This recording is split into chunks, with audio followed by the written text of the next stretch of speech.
નીકળ્યો અને ગઈકાલની દુઃખદ ઘટના ભારત માટેનું કલંક કહી શકાય. ભારતની સહન શક્તિનું આ માઠું પરિણામ છે. ભારતની સહન શક્તિ પહેલી વાર જોયું આવું કે નિર્દોષોને પહેલગામની અંદર કાશ્મીરમાં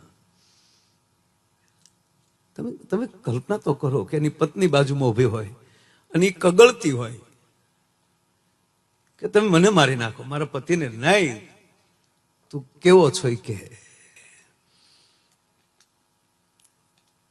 એમાં એકને જ બિચારા એક અધિકારીને, એક સારા કોઈક ઓફિસર હતા, એને તો કલમો આવડતો હતો, તે બચી ગયો.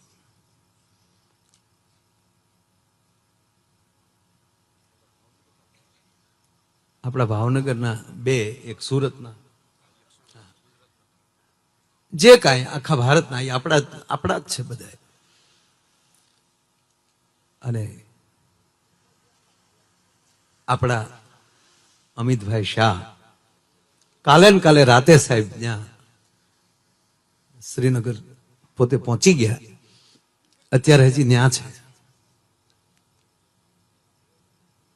અને તમામના પરિવારને હવાઈ માર્ગે અત્યારે લગભગ 12-12:30 અહીંયા ભાવનગર પણ અત્યારે આવવાના હતા. અને આપણા મુખ્યમંત્રી શ્રી એ અત્યારે ભાવનગર પહોંચી ગયા. સવારમાં એ શમશાન યાત્રામાં હાજરી દેવાના છે.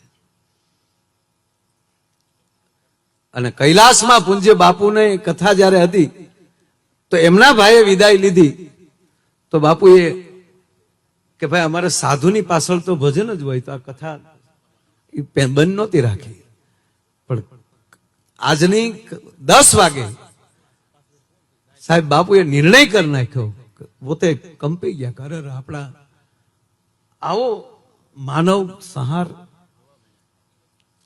અને એક જ્ઞાતિના નામ ઉપર એ નહીં, ધર્મના નામ ઉપર આવું જે થાય તો બધાને દુઃખ થયું છે. બાપુએ કથા આજે મુલતવી રાખી અને પોતે પરત વહી આવ્યા.